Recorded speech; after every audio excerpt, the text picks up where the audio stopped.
So now to get into the theme of today with this beautiful depiction of Nomad that's going off, out to the Creative Mornings universe.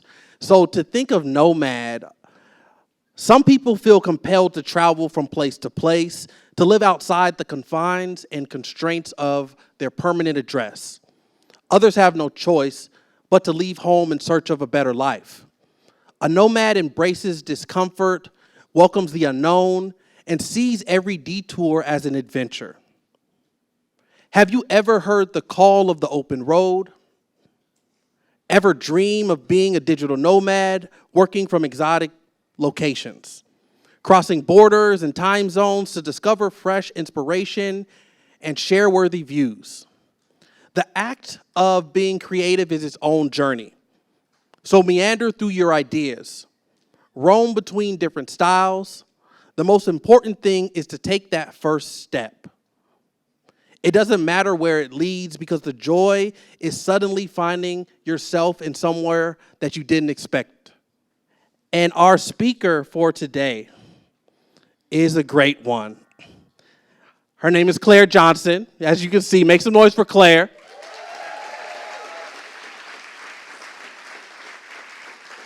Claire is the CEO of San Diego Magazine and SDM Studios and the co-founder of the Del Mar Wine and Food Festival, which is coming up pretty soon. Her and her husband, Troy, acquired the media company in 2021, and it has been a business for 76 years. Originally from New York, she graduated from Loyola University with a journalism degree. Claire started her media career at NBC Universal, where she worked in advertising and helped develop its Peacock platform. Without further ado, please make some noise for Claire Johnson, our speaker. Thank you so much, Stacy, Ramel. Thank you guys for having me. Thank you all for welcoming me. When I was first looking to move to San Diego, the amount of people that said to me, there's no culture here, it's sleepy, it's a tourist town, you're not gonna find the same art, have obviously never been in this room. This is so incredibly cool to see, so thank you for having me. Where's the little thing?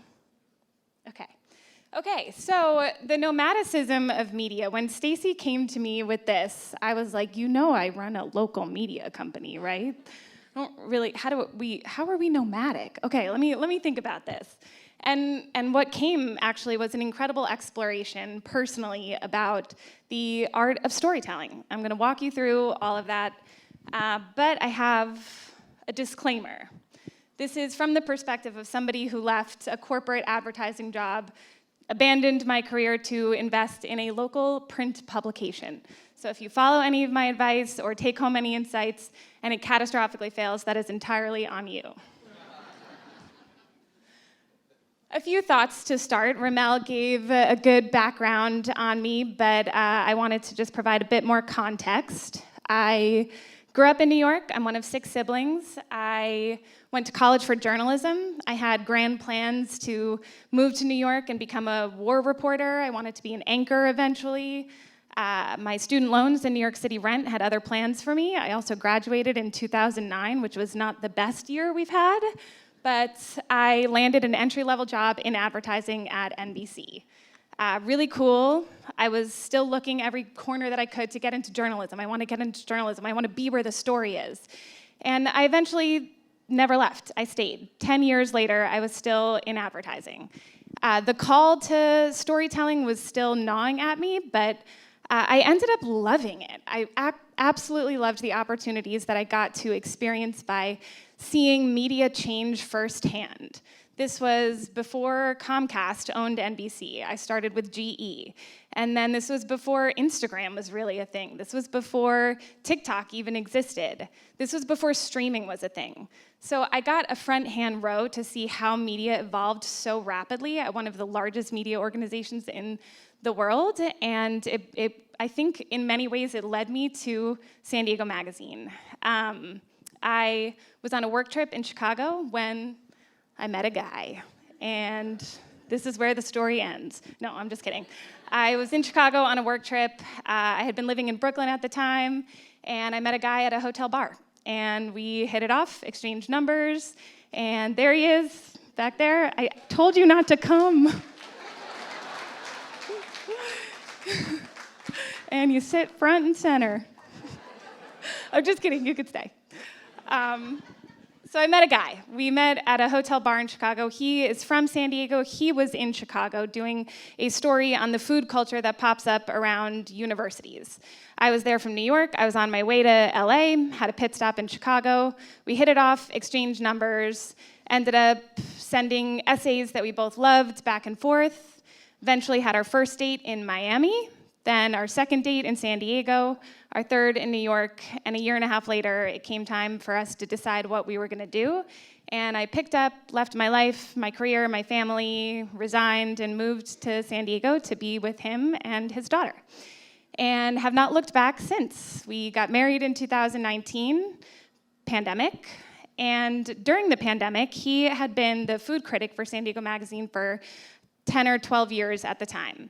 And I kept telling him, I was looking at local media, I was looking at media all around, just teetering and seeing that it was going to fail. Advertising budgets had been pulled, marketing budgets had been slashed. And I was like, there's this whole thing called influencing. You've kind of built this following up on social media. I can build you a career.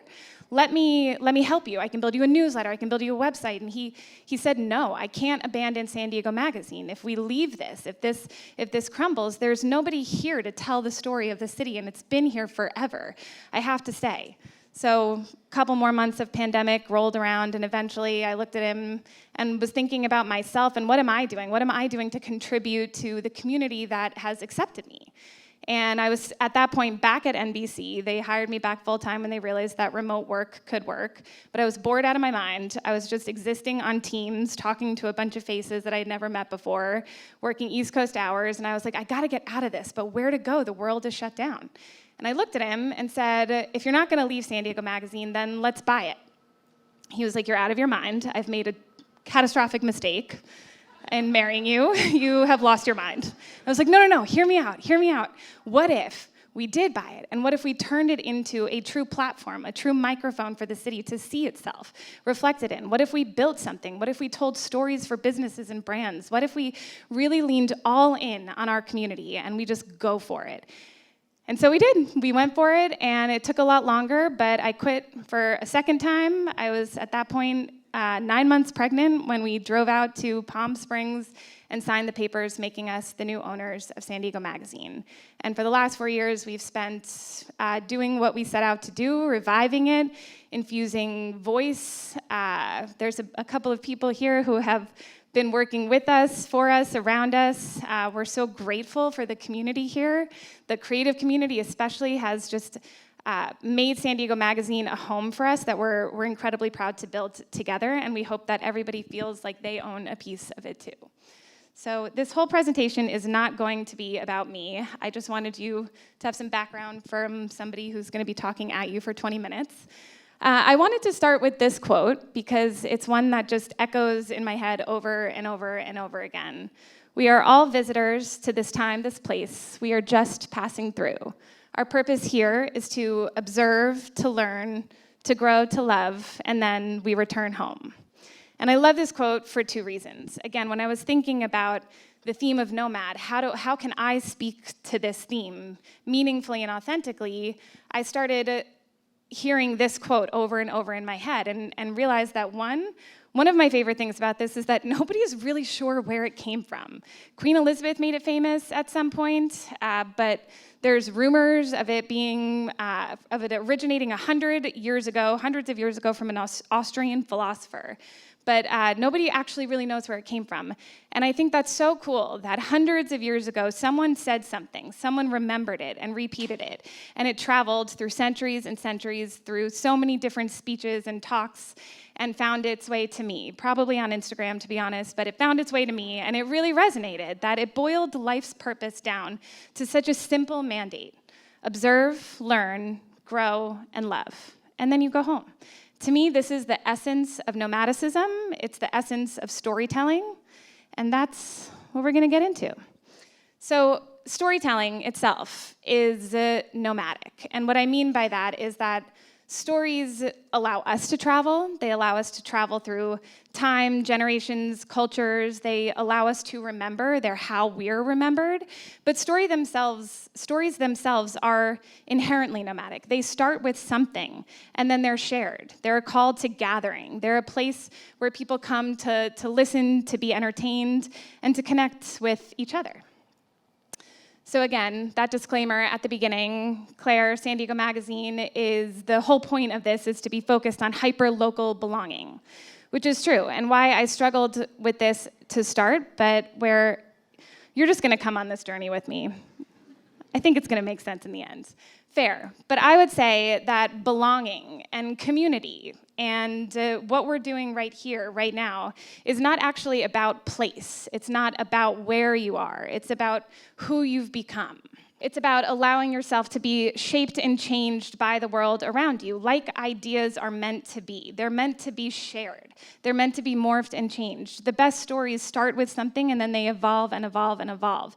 Sharing them is how we connect to each other and are inherently, again, nomadic. They start somewhere and travel all throughout time. Back to San Diego Magazine. So for 77 years, this October, it'll be 77 years that San Diego Magazine has been publishing. To me, that is incredible, and I think it's one of the most remarkable things as a creative, and I'm sure all of you feel this too, but to just survive is amazing. It's changed, it's evolved, but for 77 years, it's been telling the story of the city. That cover on the left is from 1948. It's the first issue of the magazine that was ever published. Ed and Gloria Self were a couple in Point Loma, and they started San Diego Magazine to combat what they felt the UT's journalism had become too soft, and they wanted to bring civic journalism back to the city.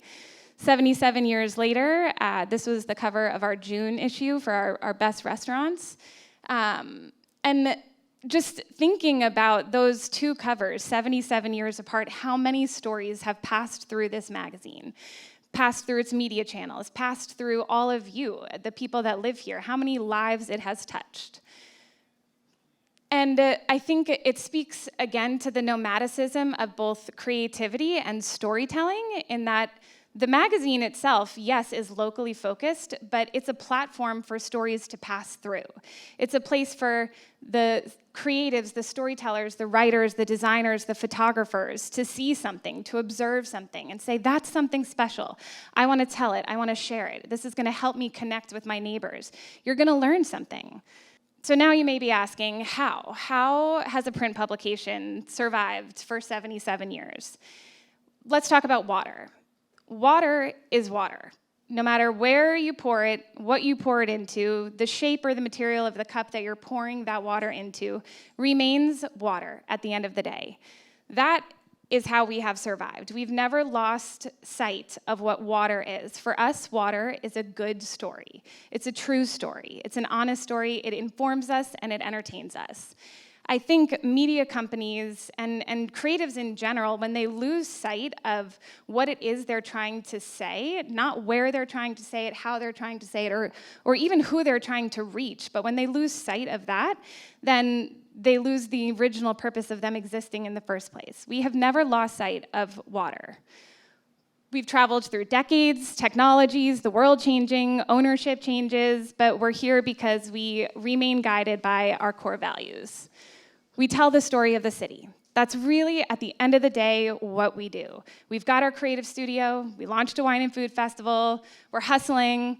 We've evolved our platforms. We have newsletters. Our social media rocks. We do everything that media has evolved into becoming, but at the end of the day, we are here to tell the story of the city, to witness, to observe, to learn, to share, and to grow. What makes a good story? This really comes down to our editorial manifesto. This is something that our team drafted when we first took over, and it's something that we live and die by. It informs not only the types of stories that we tell, but even the work that we do for clients through our branding studio. Through everything that we do, there's three things that that every story has to have. It has to be true. The only way that somebody is going to relate to something is if there is an essence of truth to it. It has to teach us something. people come to us all the time. I want to do this, I want to do this, I want to tell this story, I want to do this story. And what we always ask ourselves is, does this teach San Diego something? Does this teach our readers something? Will they walk away better informed? And of course, we're a magazine. This is meant to entertain. There's got to be voice and perspective. You have to lean into who you are as a storyteller and not shy away from that.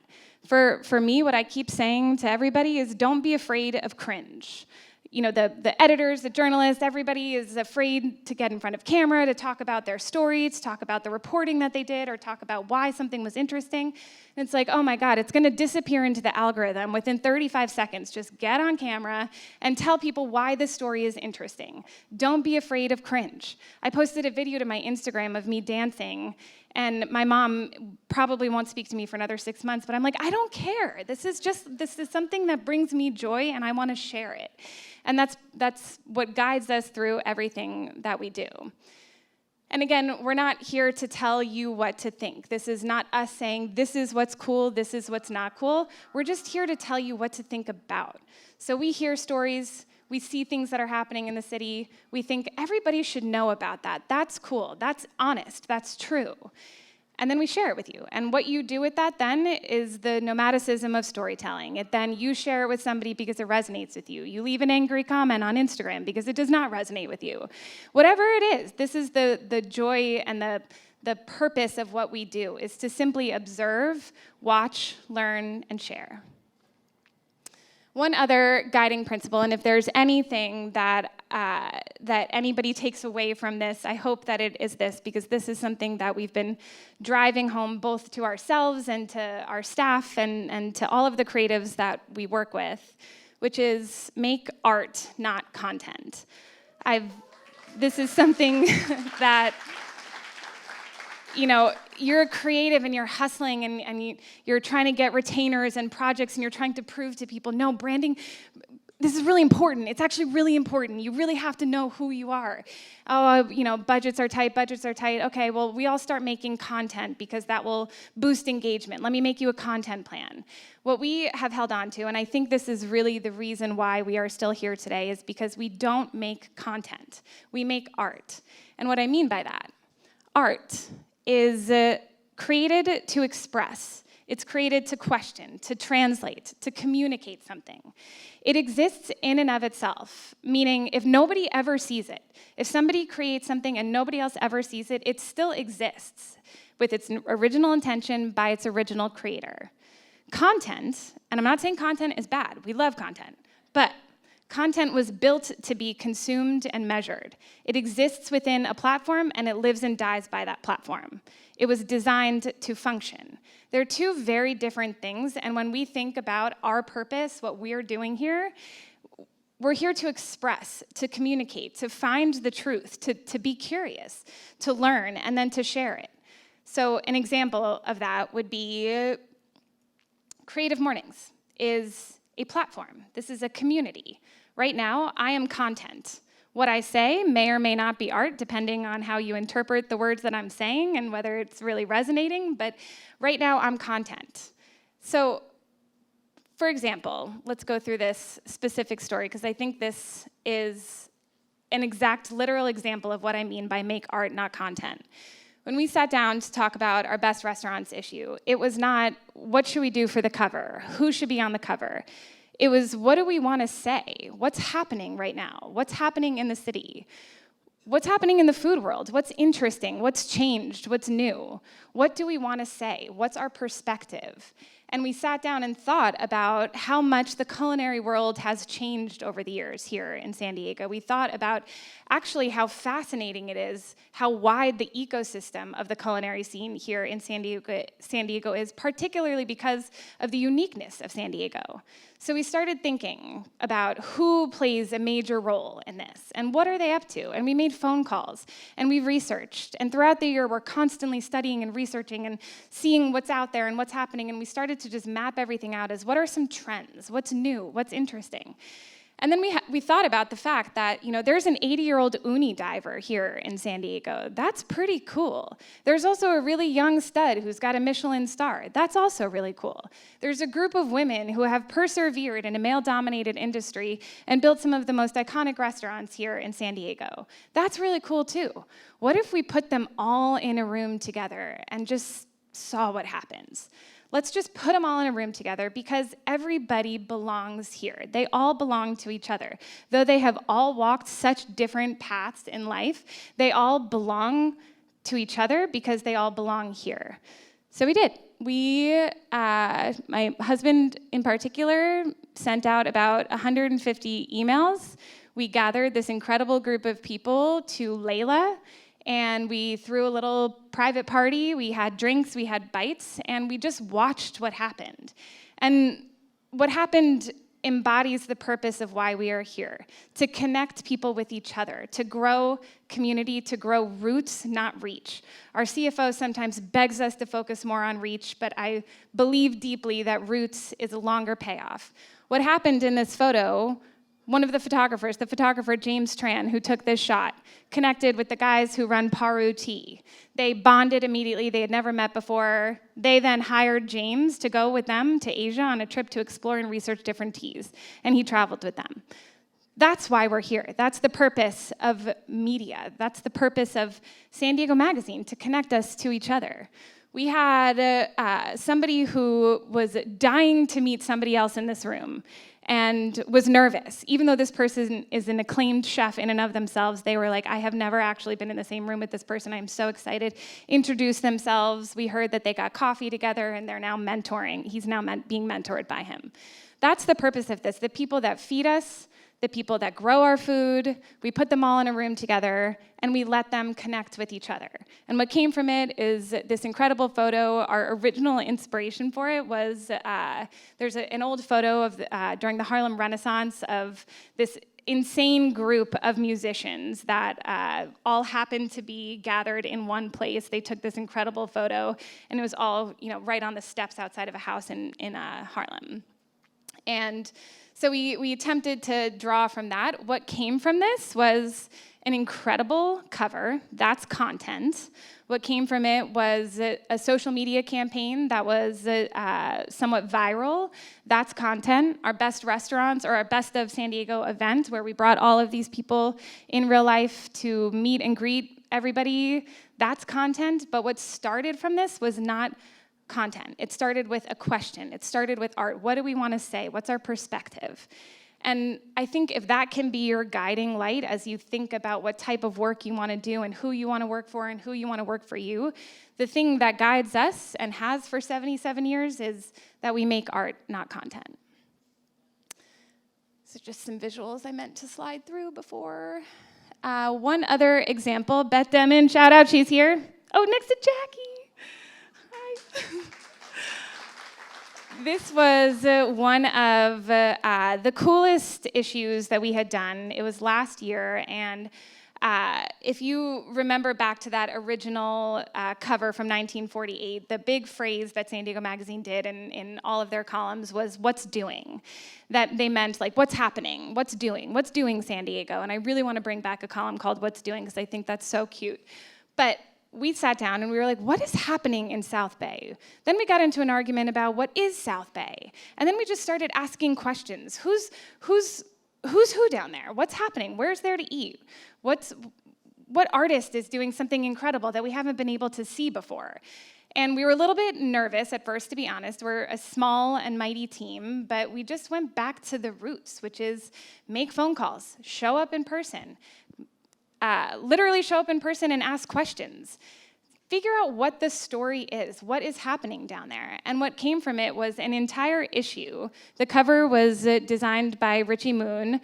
We dedicated an entire issue to exploring what was happening in South Bay in that exact moment in time. And what was really cool about it was that a large portion of the issue was told by people who are not journalists, who are not editors, but they are people that live and breathe the community every single day. And they have a story, they have something to say, they have a community that they're building, or there's something interesting happening. And we offered our platform to them to tell the story of their community as it was happening. And it was incredible. We learned so much. The 619 girls, their photos are all throughout this issue. We made incredible relationships, we learned a lot ourselves, and we helped a community connect with the larger sense of San Diego, meaning our readers are all over. Maybe they didn't know what was happening in Chula Vista. Maybe they had never heard of the 619 girls, and they're gonna hire them for their next event. But the purpose, again, was that we sought out to say what's happening in South Bay right now, and let us observe, let us reflect, let us learn, and let us share, and then, of course, let us grow. This is another one of my favorite quotes, because I think it just, when you are so lost in the chaos and the confusion of what am I supposed to be doing right now, Mary Oliver, one of my favorite writers, says that the instructions for living a life are quite simple. Pay attention, be astonished, tell about it. And that's really what, to me, storytelling is all about. It's the oldest form of art. It's about seeing, feeling something, and then sharing it.